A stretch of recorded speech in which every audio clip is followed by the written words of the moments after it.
জোহর নামাজের পরের ১৫টি আমল। ১.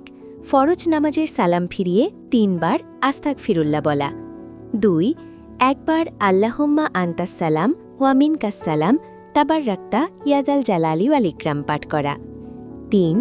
একবার আয়াতুল কুরসি পাঠ করা। ৪. ৩৩ বার সুবহানাল্লাহ পাঠ করা।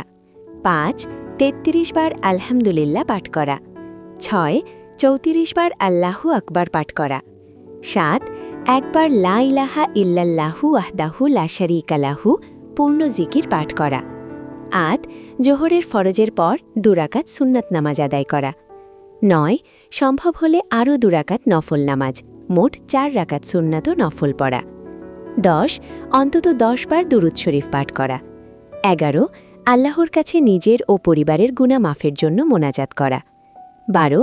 কিছুক্ষণ মসজিদে বা জায়নামাজে বসে তসবিহ পাঠ করা। ১৩. অন্তত একটি আয়াত হলেও কোরআন তেলাওয়াত করা। ১৪. আল্লাহুম্মা আজিরনি মিনান্নার ৩ বা ৭ বার পাঠ করা। ১৫. সুবহানাল্লাহি ওয়া বিহামদিহি ১০০ বার পাঠ করা। আপনার জন্য প্রশ্ন, আপনি কি প্রতিদিন জোহর নামাজের পর আয়াতুল কুরসি পাঠ করেন? কমেন্ট করে আমাদের জানান। ভিডিওটি ভালো লাগলে লাইক দিন এবং এমন আরও আমল ও ইসলামিক তথ্য পেতে আমাদের ফলো ও সাবস্ক্রাইব করে রাখুন।